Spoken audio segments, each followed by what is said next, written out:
Eu agradeço muito o convite e parabenizo os autores dos textos que eu recebi.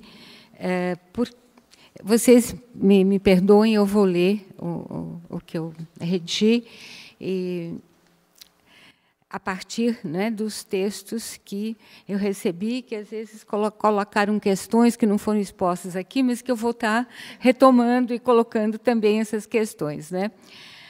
Mas, enfim, quer dizer, são textos, né, que apresentam questões importantes, são textos instigantes, com questões importantes de serem pensadas para a renovação historiográfica sobre a Revolução de 1817 e o Brasil no período. O texto do Flávio, como foi visto, né, abordando dimensão menos explorada da Revolução de 1817, nas suas relações internacionais, por intermédio dos Estados Unidos, e o que é muito revelador, o contato com os ex-chefes napoleônicos naquele país. E o Breno questionando a produção historiográfica sobre a Revolução em relação aos momentos históricos em que ela foi produzida e a intencionalidade nisso imbuída, tendo já ele trabalhado no mestrado com a cultura oral e escrita na Revolução de 1817. Iniciando com as questões historiográficas, esse tema que o Breno colocou, né, de haver uma produção muito maior sobre a Inconfidência Mineira do que sobre a Revolução Pernambucana, eu quero trazer um pouco essa temática da Inconfidência Mineira para o próprio século XIX, pois no século XIX, tão pouco fora ela historiograficamente valorizada, apenas ligeiramente comentada nos compêndios históricos e, quando recebeu uma obra especificamente a ela dedicada, com a História da Conjuração Mineira, de Joaquim Norberto de Souza e Silva, publicada em 1873, foi para ser tratada como um movimento pré-independência, um precedente do 7 de setembro, adequando-se à via da solução monárquica, no estilo das concepções historiográficas do IHGB. Como bem mostrou Márcio de Vasconcelos Cerelli em sua tese Os Versos ou a História, a formação da Inconfidência Mineira no imaginário do 800, esse movimento foi valorizado na literatura por conta da proeminência que os homens de letras nele obtiveram. Mas, assim como na historiografia, também se obnubilava o seu sentido político, republicano, amalgamando-se a sua imagem à do império. A ideia de conjura expressa nas obras e na imprensa do século XIX obedece, nesse primeiro momento, a uma necessidade de invenção de uma tradição nacionalista para o império. Sob espírito romântico e influência monárquica, as narrativas diluíram ou mesmo combateram os possíveis aspectos republicanos da conspiração. Foi na última década imperial que o caráter republicano da Inconfidência Mineira foi acentuado na literatura e na imprensa em oposição ao regime imperial, mas fora pouco acentuada na historiografia, né? Além de ter o seu caráter político obnubilado.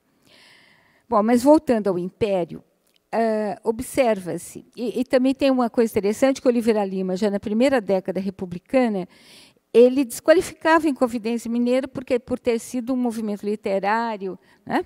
Bom, mas voltando ao Império, observa-se que a busca de um sentido de identidade para a unidade nacional, forjada sobre a fragmentação que tanto se evidenciara nas regências, envolveu os movimentos históricos que antecederam o 7 de setembro, também, diga-se de passagem, uma data construída, não é?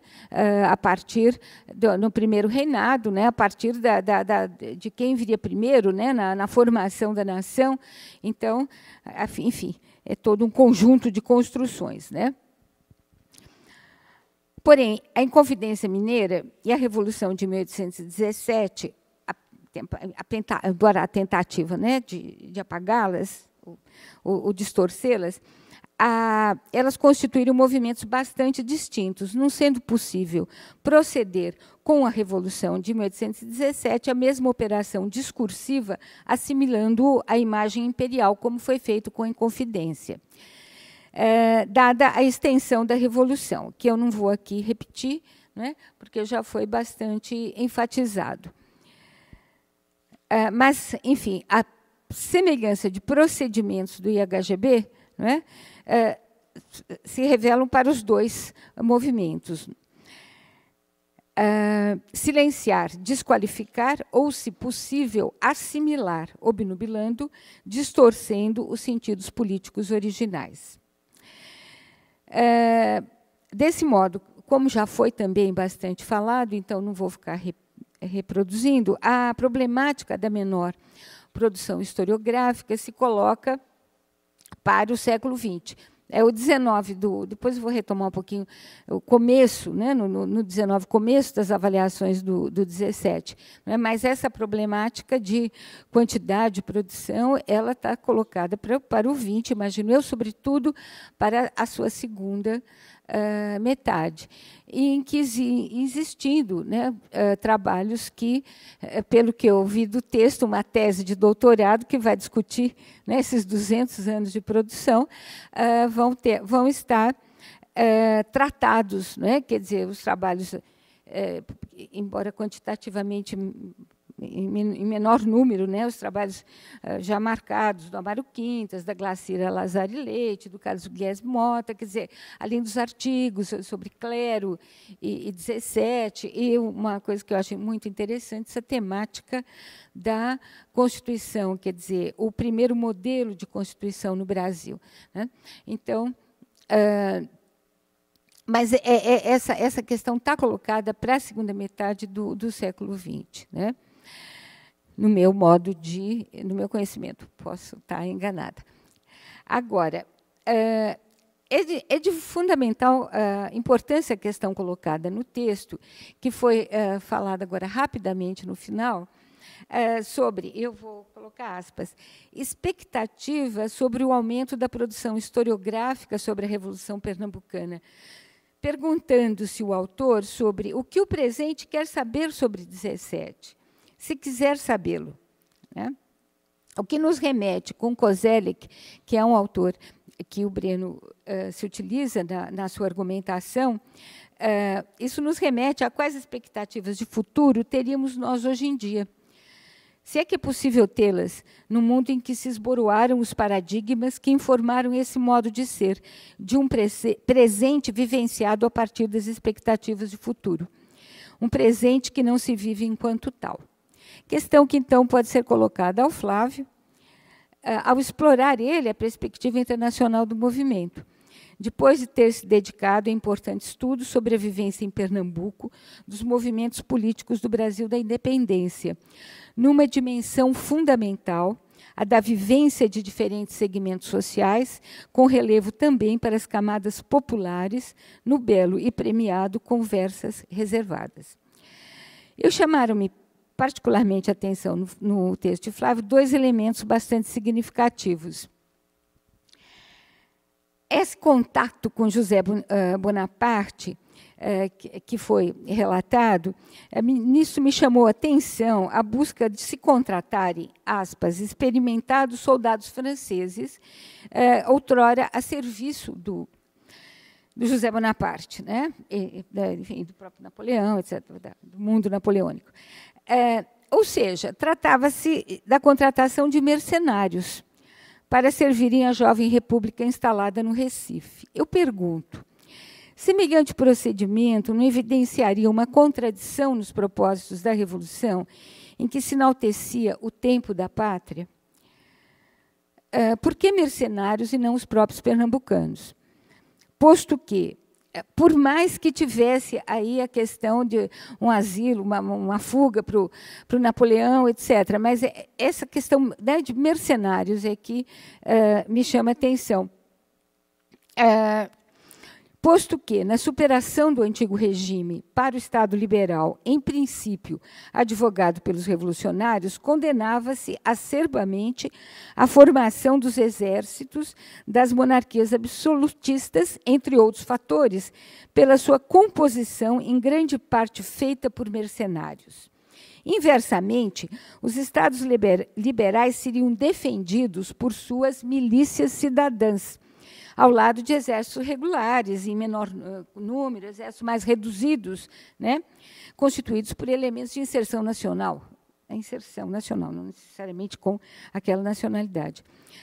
Formulações que se encontram nos artigos federalistas, na subsequente formação armada dos Estados Unidos e, posteriormente, também em Benjamin Constant.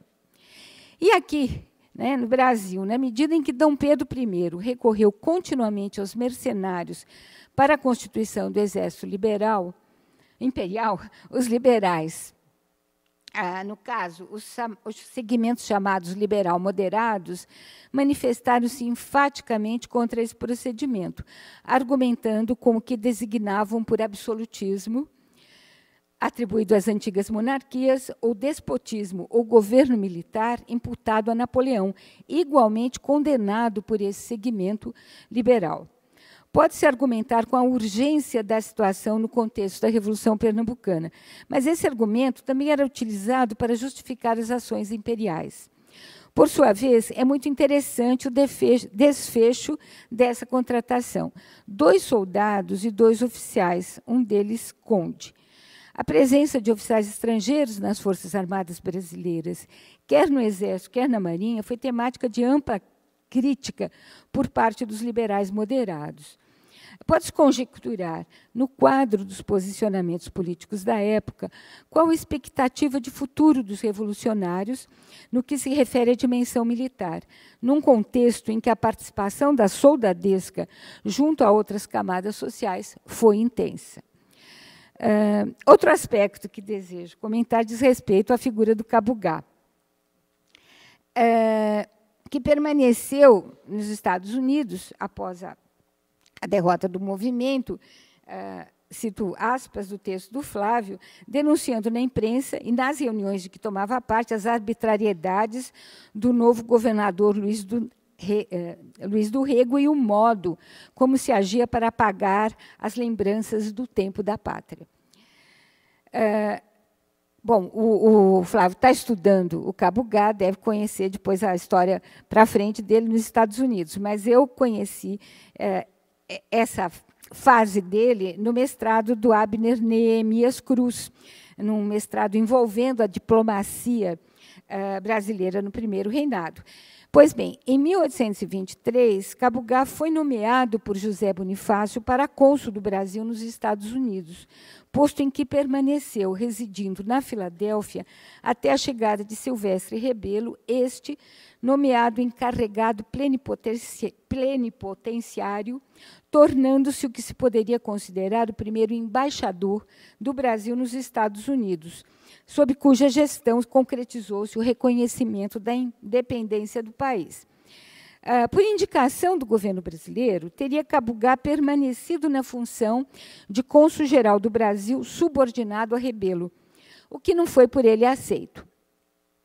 Conjectura-se sobre o que poderia ter levado o governo brasileiro a manter Cabugá, inicialmente como seu representante e depois como membro da delegação brasileira nos Estados Unidos, apesar do seu envolvimento com a Revolução de 1817. Teria prevalecido o entendimento de luta contra a dominação portuguesa, em vez de se privilegiar a dimensão república do movimento, em que pesem fatores como a exiguidade de quadros para comporem a diplomacia brasileira na época, indicaria o governo imperial um inimigo para semelhante função?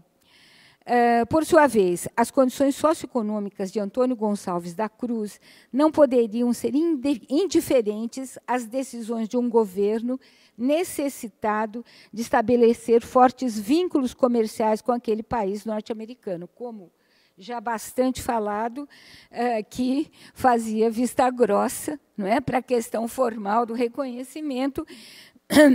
Bom, E também se conjectura o porquê de ter Antônio da Cruz aceito a nomeação inicial. Nós estávamos em 1823, no momento do Constituinte. Não é? A sua recusa a se submeter a Rebelo pode ter sido uma questão de jogo de personalidade e tudo mais, mas também o Rebelo chega lá já em 1824, meses após a destituição da Constituinte, então poderia também ter havido uma questão ou pessoal ou política. Né? Isso são todas conjecturas a respeito da questão. Então, nesse sentido, a gente se pergunta, né? Você pode perguntar que narrativas fariam eles, né, para si próprios. O Cabo Gal, José Bonifácio, membros do governo, como o Luiz José de Carvalho Melo, que foi o ministro encarregado da Secretaria dos Negócios Estrangeiros quando da nomeação de Rebelo, e o próprio Dom Pedro I, sobre os acontecimentos de 1817. Né? Poderia pensar num campo pró-independência, logo após a separação, a diluir, ao menos em relação à esfera das relações internacionais, as diferenças anteriores? Bom, isso são especulações que se podem fazer. Né? E assim se retomam as narrativas sobre o movimento. Muito interessante a visão do primeiro historiador. Né? Eu esperava por Muniz Tavares, agora que eu tinha entendido que era o primeiro historiador da Revolução e não o primeiro realista. Né?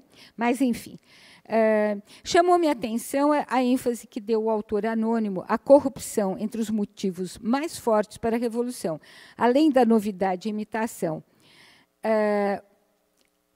Então, essa ênfase que ele deu na corrupção, não é? Que eu acho muito importante que, nesse começo, nesse início, a favor ou contra, né, afirma-se a importância do movimento. Né? Esse historiador anônimo português ele coloca como um marco histórico. E a corrupção, o que ele diz? Né? Que precisa ter uma repressão violenta para que esse movimento não se repita. Para o que ele tinha ou um pressentimento ou um diagnóstico. Né? Mas, então, ele calca na repressão, mas também se deduz as questões relativas à corrupção administrativa. Bom, a contraposição entre posicionamentos historiográficos que fizeram leituras positivas ou negativas da Revolução de 1817 é fundamental, na perspectiva do modo como cada presente precisa ler a si mesmo, nas pontes temporais entre passado e futuro, nos entendimentos de futuro-passado, como Koselleck concebeu, um futuro que, no presente, se projeta com base em determinadas concepções do passado. Mas não se pode esquecer que o presente comporta diferentes necessidades de expressão nessa mesma dinâmica de futuro passado. Necessidades que se diferenciam de acordo quer com os segmentos socioeconômicos, quer com os valores culturais, quer com as concepções políticas. Concepções políticas essas que podem se contrapor em função da disputa da hegemonia nacional, num campo, por exemplo, que deveria constituir um mesmo espectro ideológico, no caso, a República.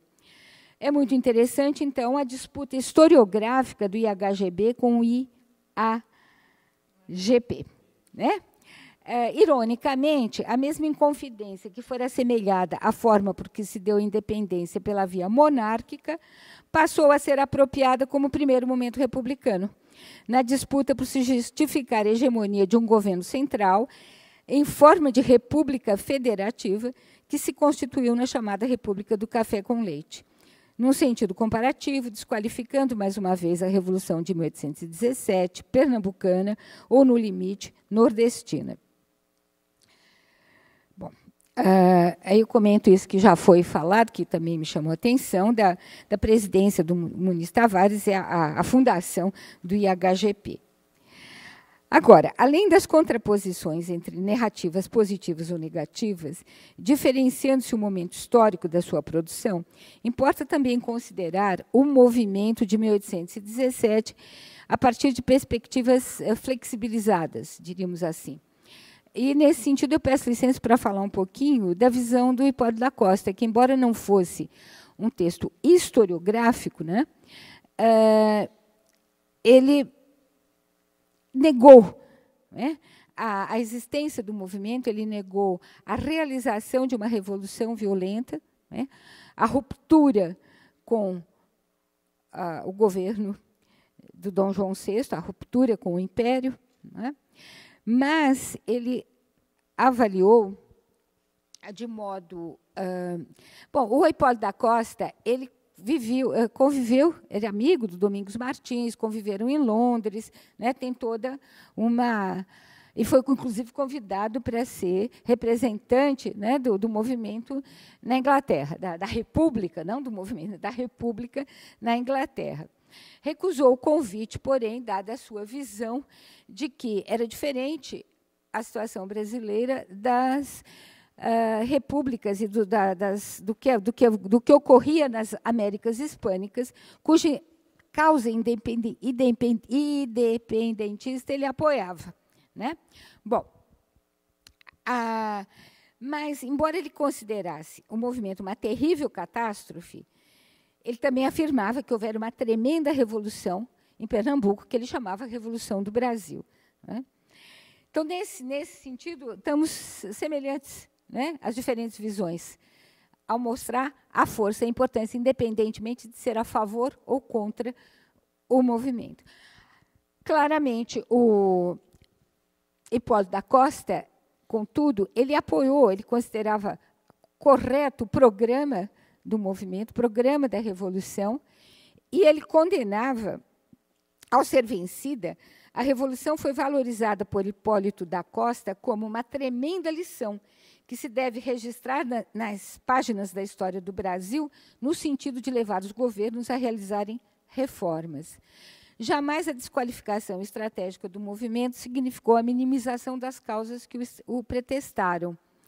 Hipólito da Costa não tinha dúvida de que o descontentamento era geral e generalíssimo, de que o governo não tinha apoio algum. O redator do Correio Brasiliense se opôs claramente aos jornais portugueses e aos elementos da corte que afirmavam não haver razões que o justificassem. Pelo contrário, afirmou que os abusos referidos, embora nunca pudessem justificar uma rebelião, eram provocação mais que bastante para que tanto ocorresse. E ele considerava que essas questões, mais fortes, né, na área conflagrada, essas mazelas administrativas, o favoritismo, a corrupção, ainda mais fortes na área conflagrada, diziam respeito às capitanias do Brasil como um todo.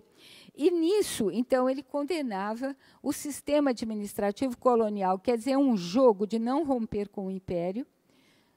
Ele considerava que ele apoiaria os revoltosos se eles tivessem deposto o governador e ido ao Rio de Janeiro negociar a transformação da capitania.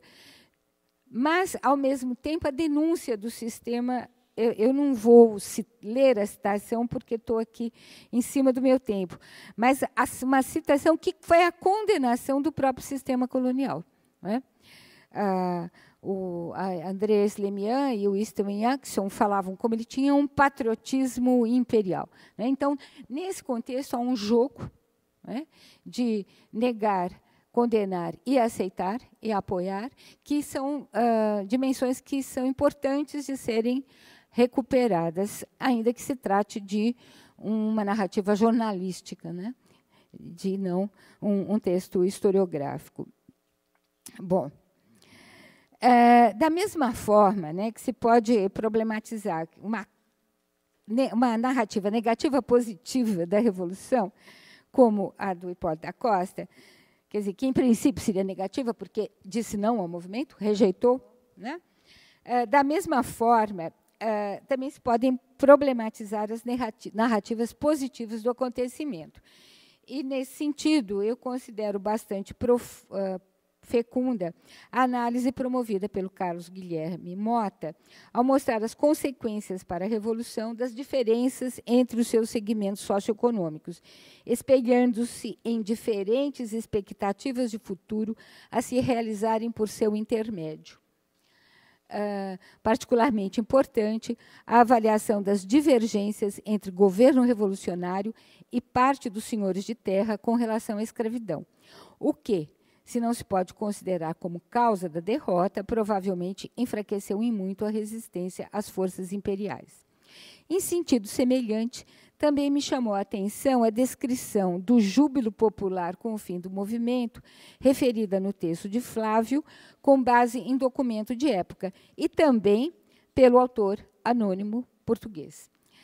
Bom, são tantas narrativas, tantas expectativas de futuro, que se colocam no mesmo presente histórico, a desafiar a compreensão dos historiadores, também representados aqui pelos autores que se expuseram seus trabalhos neste debate.